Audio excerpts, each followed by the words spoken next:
Tava ouvindo esse disco, London Calling, Clash, e pensando, caramba, que disco incrível, né? Ele tem um ambiente, assim, onde você entra e se sente um pouco naquela Inglaterra dos anos 70. A banda foi formada em 76, né?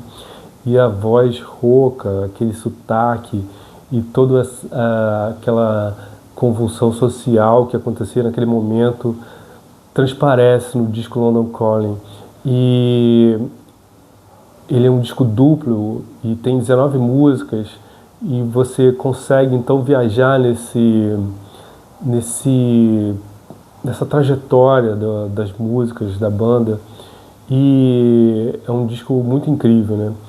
Ele tem, quando escutei o Clash na adolescência, eu achava que era uma banda mais pop, assim, eu escutava mais Rock the Casbah, que tem um teclado e tem umas coisas assim, tem uns vocais que, apesar de continuar assim meio rouco, meio punk, me parecia pop, né? E depois que eu percebi que eles tinham essa vocação de misturar os ritmos e tinham muito interesse pelo reggae, pelo dub, ska, e isso se reflete então nessa madureza das músicas, né? As músicas são muito bem construídas, muito bem feitas, parecem simples, mas sem produção e bem encaixadas. Eu acho incrível, né, esse álbum. O Clash foi fundado em 76, né, pelo Joe Strummer, que era vocalista, guitarrista, o Mick Jones também tocava, também cantava, Paul Simonon, que era o baixista, e o Topper Headon, o baterista, nesse começo, né? Depois os bateristas mudaram um pouco, a formação mudou um pouco. A banda não durou muito, né? Ela foi só até 86, mas fez discos incríveis, né? O primeiro disco o disco de estreia foi em 77, e já tinha músicas como Riot, London's Burning, que falavam sobre a questão da desigualdade social, sobre o racismo logo de cara. E logo então começaram a experimentar esses outros ritmos, rockabilly também, ska, e London Calling é o terceiro disco lançado em 79, e que além de misturar esses ritmos, também era muito político, né? Falava sobre a questão política sem rodeios, né? Eu vi umas entrevistas falando que na época existiam muitos punks de direita, extrema direita, punks que usavam o símbolo do nazismo, e punks até alienados que estavam usando o símbolo nazista, a suástica, só para chocar. E com o Clash não tinha isso, eles eram de esquerda claramente, e eles colocavam isso nas letras, e pensando não só na questão de Londres ali, ou do Reino Unido, mas também falando do mundo inteiro. Na época falava-se terceiro mundo, né, essa expressão, depois países em desenvolvimento. Bom, os países empobrecidos, eles falavam sobre as lutas desses países, não se restringiam só àquele ambiente onde eles estavam. E então esse disco é maravilhoso, né?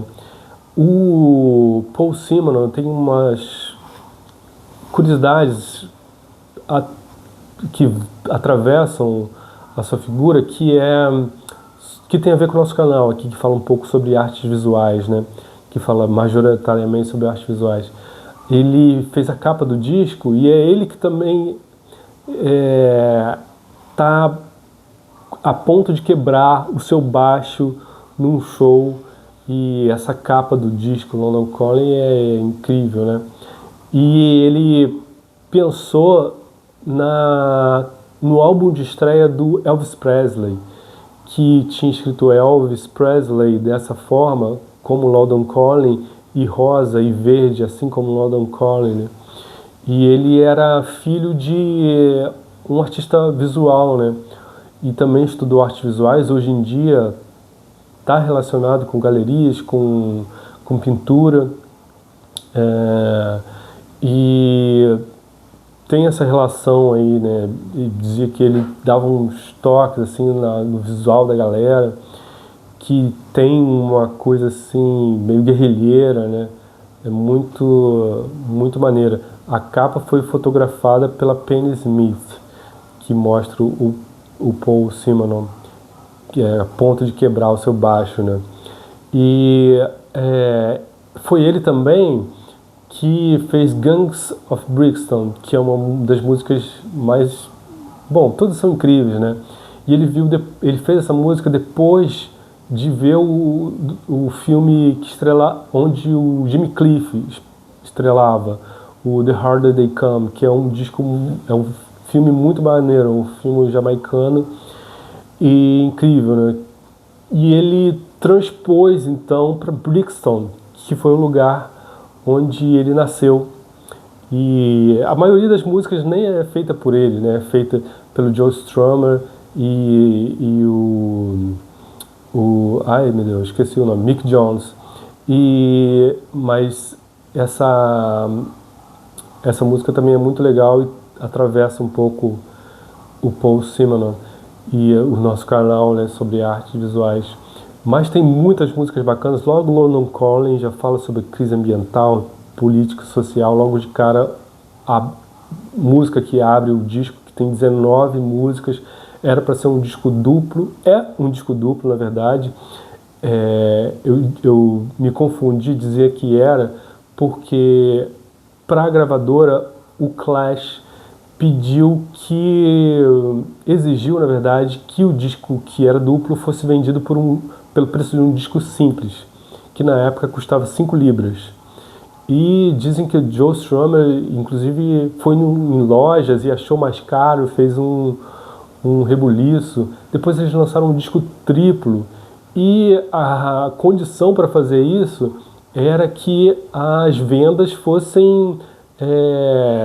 elas compensassem isso para a gravadora. Então eles ficaram durante muito tempo instáveis financeiramente, porque eles precisavam pagar, né, com sucessos esses discos duplo e triplo. Bom, então nessa mais de 1 hora de música, 1 hora e 5 minutos de música do London Calling, tem além, né, da música, já falei agora do London Calling, do Gangs of Brixton, tem Clampdown, que fala claramente sobre a luta contra o sistema, como que você não pode se dobrar ao sistema, como que os jovens precisam se levantar contra o sistema,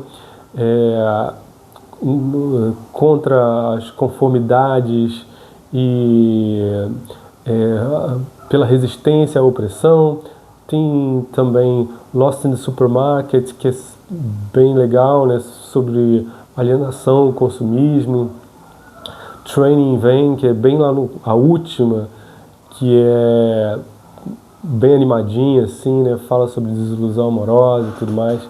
E esse disco é muito legal de você poder escutá-lo do começo ao fim, percebendo todas as nuances e toda a genialidade daquelas músicas que parecem tão bem, quase como se estivessem sendo executadas ao vivo, né? As gravações, o técnico de gravações, eu vi ele falando que tentava buscar sempre essa vivacidade e essa simplicidade, entre aspas, né, do Clash, com uma gravação mais seca, mais dura, mas ao mesmo tempo tão bem feita, né, bem executada. E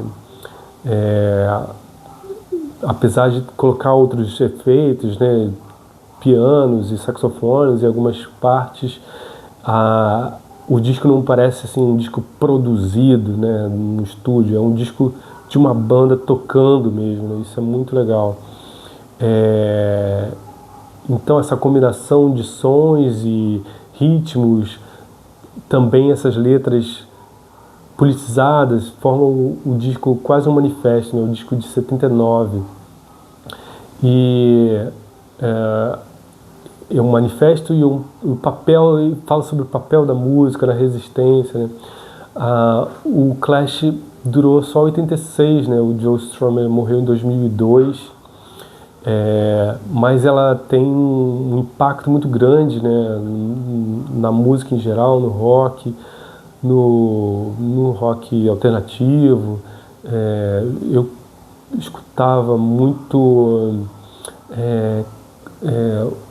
punk quando jovem, assim, e ficava muito ligado na questão da anarquia, também das letras, e o Clash é esse espírito da mistura também, de não ter preconceitos, de abraçar os temas complexos, espinhosos, e eu acho esse álbum assim muito incrível, né? Já falei aqui sobre um pouquinho sobre London Calling, né? Depois veio em 80 eles lançaram o Sandinista, que também é incrível, né? É esse triplo, né? Em 82, Combat Rock, que tem o Should I Stay or Should I Go, e o Rock the Casbah, que é essa música que eu falei que já escutava, né? Uma música super, o Clash já está super amadurecido, né?